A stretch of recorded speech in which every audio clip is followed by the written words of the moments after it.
आणि त्याचा फायदा सत्ताधारी पक्षातील माझ्याकडे मी जबाबदारीनं माझ्याकडे काही पुरावे येतील आणि आहेत सुरू त्यावेळेस मी बोलणारच आहे। यावर फार मोठा म्हणजे जो गोंधळ आहे त्याच्या संदर्भात मला बोलायला लागेल। पण सत्ताधाऱ्यांनी त्या MPSCच्या क्लास 1 क्लास 2च्या अनेक जागेवर हस्तक्षेप, मी सरळ बोलतोय, हस्तक्षेप केला जातोय आणि त्यातून मग गोंधळाला सुरुवात होते। हे एक उदाहरण केवळ याच्यातून आलं असेल, पण MPSCला स्वच्छ करण्याची गरज आहे, स्टाफ देण्याची गरज आहे। स्वच्छ काय म्हणतो त्याला आपण, थोडासा अध्यक्ष असतील, सदस्य असतील, त्यांचा बॅकग्राऊंड तपासण्याची आवश्यकता आहे, तरच MPSCच्या एक्झाम पारदर्शी होतील असं मला वाटतं। गेल्या वर्षी सप्टेंबर महिन्यामध्ये राज्य उत्पादन शुल्क खात्याच्या दुय्यम निरीक्षक पदाच्या परीक्षा झाल्या होत्या। सुमारे 1000 परीक्षार्थी बसले होते, 100वर पदं होती, पण त्याच्यामध्ये परीक्षेतून मार्किंग पॅटर्न आहे ते लीक झालं होतं। ते प्रकरण उच्च न्यायालयाच्या नागपूर खंडपीठासमोर सुनावणी सुरू आहे, पण अजूनही MPSCने कोणता सहसचिव दोषी आहे ते सांगितलेलं नाही, आपलं उत्तर सादर केलं नाही। सुनावणी आज आहे आणि पोलीस चौकशीमध्ये नवी मुंबईच्या गुन्हे शाखेच्या पोलीस चौकशीमध्ये स्पष्ट झालंय की एक सहसचिव दोषी आहे। मी पहिल्यांदाच बोललो, आता जे नागपूरच्या बेंचमध्ये जे आता पिटिशन आहे किंवा आज सुनावणी आहे त्यामध्ये ज्यांचं सिलेक्शन झालं नाही ते कोर्टात गेले आणि ज्यांचं सिलेक्शन झालेलं आहे, खरं म्हणजे सिलेक्शन झालेले जॉईंट होत नव्हते आणि हा गोंधळ पुढे आला। हा गोंधळ पुढे आल्यानंतर त्यावर त्या लोकांना जॉईन न केल्यामुळे ते कोर्टात गेले, म्हणजे हायकोर्टामध्ये। हायकोर्टाने नागपूरच्या हायकोर्टाने त्याला क्लोज फॉर ऑर्डर केली होती। त्यानंतर ज्यांचं सिलेक्शन झालं नाही ते पुन्हा कोर्टात गेले, ते पुन्हा ते रिओपन करावं लागलं किंवा क्लोज फॉर ऑर्डर झाल्यानंतरही पुन्हा त्याची सुनावणी आज सुरू आहे आणि त्यामुळं प्रमोशनमध्ये जाणाऱ्यांचा गोंधळ झाला आहे, त्यांना प्रमोशन मिळत नाही आणि या जागा रिक्त मोठ्या प्रमाणामध्ये आहे। 100 हे खरं आहे की तिकडे त्या MPSCमधला तो सहसचिवाला वाचवण्याचा प्रयत्न चालला आहे, तो पूर्णतः दोषी आहे, 100% दोषी आहे। हे केस पूर्ण मी पाहिलेली आहे, माझ्याकडे सर्व निवेदन आणि तक्रारी आल्या। आता एवढं जर दोषी सापडून चौकशीमध्ये कारवाई होत नसेल तर MPSCच्या एक्झाम या पारदर्शी आहेत का, हा खरा प्रश्न येतो आहे।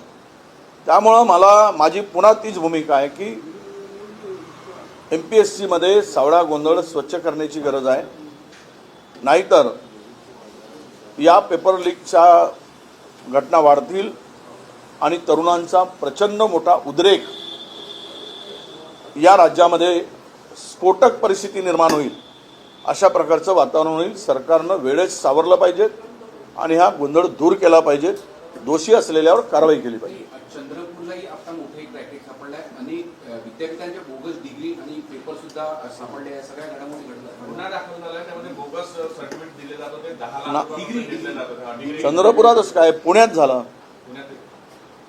पुण्यामध्ये बोगस डिग्र्या सापडल्यात, पुणे विद्यापीठांच्या सापडल्या। आता देशामध्ये सर्वच आता बोगस डिग्र्या घेऊन दाखवायला लागलेत।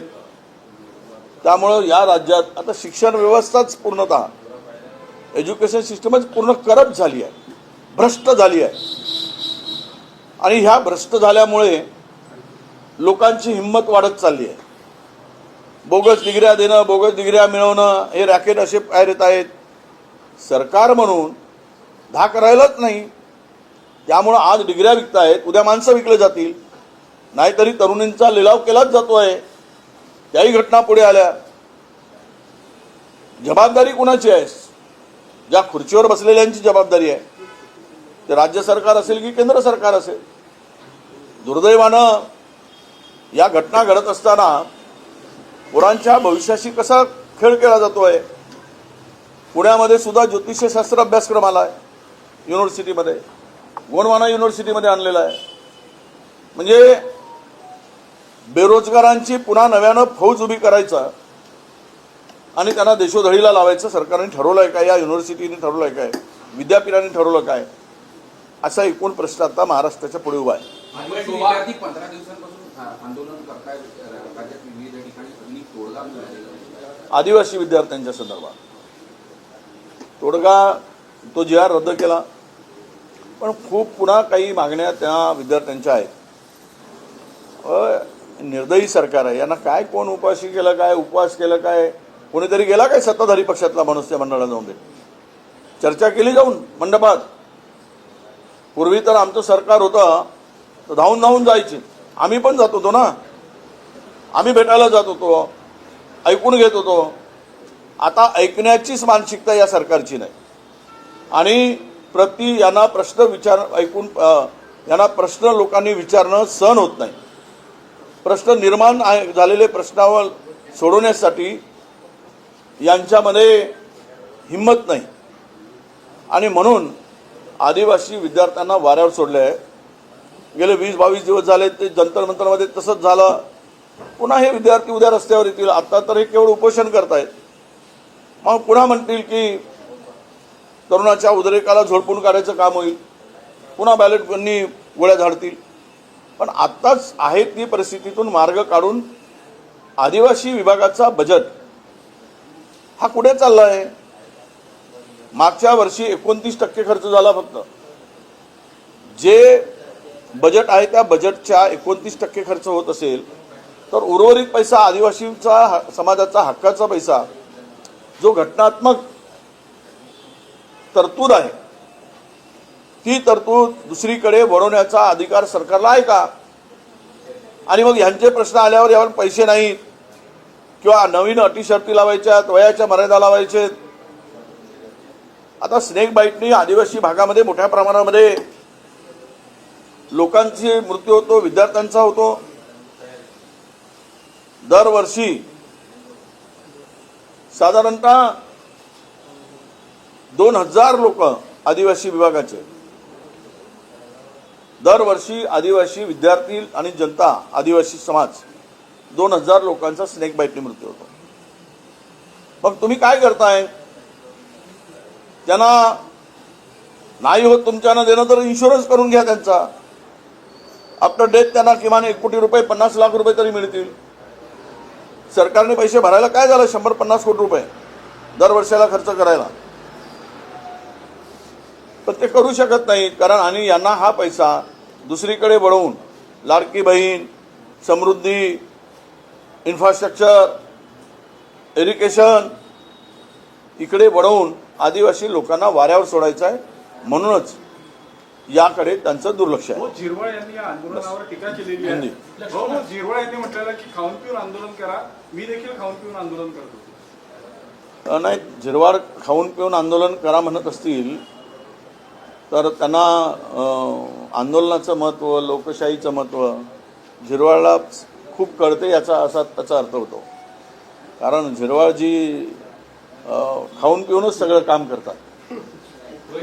ते खाऊन पिऊन केल्यामुळे त्यांनाही विद्यार्थ्यांना तोच संदेश द्यायचा असेल की तुम्ही उपोषण स्थळी खाऊन पिऊन करा, आम्ही बंद रूममध्ये खाऊन पिऊन करतो, असं त्याचं म्हणणं असेल. आरोप केलेला आहे की विखे पाटील यांनी ओबीसीचं प्रमाणपत्र घेतलेलं आहे. अर्ध्या मराठ्यांनीच घेतला आहे, 90% घेतला आहे. ते काय आता जरांगे पाटलांना जरा माहिती कदाचित नसेल, पण जेवढे मोठे नेते आहेत सुप्रिया सुळेंच्याकडे पण आहे. हो, सगळ्यांच्याकडे आहे, कोण नाही आहे. सगळ्यांनी ते प्रमाणपत्र ओबीसीचं घेऊन ठेवलं आहे. आता मला वाटतं की ओबीसीनी जनरल व्हावं आणि सगळ्यांनी ओबीसीत यावं. इथं काय देणं नाही घेणं नाही. आहे तेवढं 27% जो तो घुसतो आम्हाला पाहिजे. अरे आम्ही म्हटलं की आरक्षण वाढवून द्या आणि मग करा, ज्याला द्यायचं त्यांना देऊन टाका. एक तर आरक्षणही वाढत नाही आणि घुसखोरी वाढली आहे. त्यामुळे उद्या आदिवासी आपल्या ओबीसीचं वाटोळं झाल्याशिवाय राहणार नाही, हे तेवढंच सत्य आहे. मोठे मराठा नेत्यांनी ओबीसी प्रमाणपत्र घेतल्याचा आरोप केलेला आहे. तर हे सुप्रिया सुळेकडे आहेत ना, आहेच. मी सांगतो ना, सगळ्या नेत्याकडे ओबीसी नेत्यांच्याकडे ओबीसी प्रमाणपत्र, आपल्या मराठा नेत्याकडे ओबीसीचं प्रमाणपत्र. सुप्रियाताईंचंच काय, सगळ्यांच्याकडे.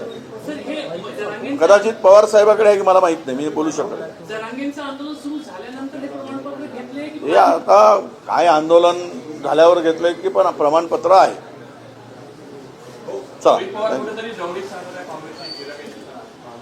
आपण काल बोललोच ना मी, त्याच पुरोगामी विचाराचे रोहित पवार जे आहेत, फुले शाहू आंबेडकर बाबासाहेब आणि छत्रपती शिवरायांना मानणारे त्यांचा विचार आहे, त्या विचाराचे आहेत. आणि पुरोगामी विचाराचा व्यक्ती काँग्रेसच्या विचाराशी जुळतो मिळत आहे, त्यामुळे ते त्या विचाराला घेऊन पुढे जात आहेत. आता सोबत राहील की नाही, येणार की नाही, आता कुठली घाई आहे? त्यांना यायचा, येणार नाही येणार त्यांची इच्छा आहे. आणि चांगला कार्यकर्ता, चांगला नेता पक्षात आला तर आम्ही स्वागतच करणार आहोत. हो, आरटीओचा प्रश्न आपण उचलला होता विधानसभेमध्ये. आपल्या प्रश्नामुळेच एसआयटी जाहीर झाली होती, पण एसआयटी मध्ये जे अधिकाऱ्याचं नाव आहे तो नागपुरात पोस्टिंग नसताना नागपुरात येतो, अर्ध्या रात्री बैठक करतो आणि तिथे ज्यांची संबंध नाही ते सुद्धा अधिकारी असतात. व्हायरल झालेला आहे व्हिडिओ इंस्टाग्रामवरती. काय सांगाल, एकूण काय चाललंय आरटीओ? नाही, मी जो विषय मांडला होता, उचलला होता, एसआयटी दाखल झाली, पुन्हा तोच अधिकारी डोकेवर करताय. याचा अर्थ असा आहे की आरटीओ मध्ये वरच्या लोकांचा त्याला आशीर्वाद असावा, पोलीस आणि एंटी करप्शन त्यांच्याशी हातमिळवणी केली असावी. हे धंदे कसे चालतात? आणि मागच्या वेळेसही खोटे ट्रॅप ज्यांनी यांच्या वसुलीला विरोध केला त्या अधिकाऱ्यावर खोटे ट्रॅप याच्याकडून एंटी करप्शनकडून लाचलुचपत विभागाकडून करायला लावले. आणि खुलेआम पुन्हा नव्यानं धंदा सुरू, आता बंद आहे ते, नव्यानं सुरू करायसाठी पुन्हा बैठका घेत आहेत. आमचं लक्ष आहे त्यावर. आणि हे रॅकेट पुन्हा जर सुरू झालं तर आम्ही सोडणार नाही आणि मग यापेक्षा अधिक कडक कारवाई करण्यासाठी सरकारला भाग पडू. बारिश कम होने से हाँ, बारिश कम होने से अमरावती में जो है जो संतरा मौसमी उत्पादक किसान है वो संकट में है, अपना सरकार से सहायता की मांग कर रहे हो. इसी की तरह जो मौसमी का रेट था उसमें भी कमी आई है, टमाटर के भाव नहीं. आज सातारा में जो किसान जो है सड़कों पर आंदोलन कर कैसे देख रहे हैं? नहीं देखिए, अकाल की स्थिति तो है, अल नीनो से ये परिस्थिति तैयार हुई है. मैं कल ही अमरावती में था, मैंने हमारे कुछ कार्यकर्ताओं से, नेताओं से बात किया. वाटर लेवल कुएं की अभी भी बढ़ी नहीं है वैसी है. तालाब भी पूरे के पूरी तरह, तालाब हो या डैम हो, इसमें भी वाटर स्टोरेज बहुत कम हुआ है, घट गया है. आने वाले दिनों में ये सब खेती का तो परिणाम होगा, ये आपके हॉर्टिकल्चर्स का होगा. जो फल के फूल के पेड़ है ये ख़त्म हो जाएंगे, पानी नहीं रहेगा तो ये बच नहीं पाएंगे. इतनी सारी मेहनत किसानों की मट्टी में जाने वाली है. और कपास का भी जो फसल है वो भी धोखा में आए है. सोयाबीन अगर पानी नहीं आता है तो सोयाबीन की फसल को भी बड़ा नुकसान होगा. किसान चिंता में है, परेशान है. ये तो फसल तो जाएगी, पर पीने के पानी का भी प्रॉब्लम भविष्य में बहुत बड़ा आने वाला है. वो पूरे पट्टे में सबका कहना है कि अमरावती डिस्ट्रिक्ट की कल मैंने इन्फॉर्मेशन लिया, माहिती लिया, तो उससे पता चलता है कि बहुत बड़ा दुष्काल की स्थिति स्टेट के अंदर में है. और इसका सामना करने के लिए सरकार ने तैयार रहना चाहिए. मुआवजे की बात है तो अभी ठीक है, मांग तो चल रही है, पर अभी सब आगे थोड़ा रुककर ये परिस्थिति क्या पैदा होती है तब सरकार ने पंचनामा करके, इसका सर्वे करके सहकार्य किसान को मदद तो करनी ही पड़ेगी. बहुत बड़ा नुकसान होने वाला है, किसान पूरा खत्म होने वाला है. ऐसे स्थिति में सरकार ने मदद के लिए तैयारी रखना चाहिए, तैयारी करना चाहिए, ऐसा हमारा कहना है. बीजेपी ने आरोप लगाया राहुल गांधी मीम्स और रील तक ही सीमित रह चुके हैं. वो तो पता चलेगा ना. अभी डर क्या है? रील से सीमित है तो इनको बोलने की जरूरत क्या है? इनके जुबा पर ही तो वो डरा रहा है, रील से सीमित है, ये इससे सीमित है. तो सीमित है तो तुमको बोलने की जरूरत क्या है? तुम्हारे दिमाग में क्यों डर है? क्यों ये बड़े अभी युवा के लिए नए नए योजनाएं, नए नए जीआर, नया नया इवेंट, नया नया ढोल क्यों बजाया जा रहा है? डर है तो बजाया जा रहा है ना. अब वो कोई आए थे, वो रील के लिए नहीं आए थे.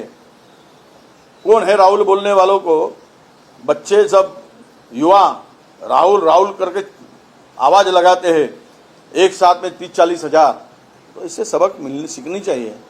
और सुधरना चाहिए। अब राहुल इनका दौर खत्म हुआ है मोदी का, अब राहुल का दौर शुरू हुआ है, इसीलिए हर जगह में राहुल गांधी का नाम सामने आ रहा है। केंद्रीय मंत्री ज्योतिरादित्य सिंधिया ने बोला है कि एक लास्ट वंदे मातरम जो नहीं बोलेंगे उनको देशद्रोही माना है। वो जो उनके आका कहेंगे वो कहेंगे, उनको वंदे मातरम नहीं कहेगा तो देशद्रोही माना जाएगा। ये कहा कि ये तो 48 साल नहीं कहे, 47 के पहले आज़ादी के बाद अभी तो इनको वंदे मातरम बोलना शुरू किया है। सवाल यह आता है कि वंदे मातरम नहीं बोलना जो इस देश में वो देशभक्ति पढ़ा नहीं सकते। 1947 के पहले इन्हों में से किसी ने भी उनको पता नहीं था वंदे मातरम क्या है।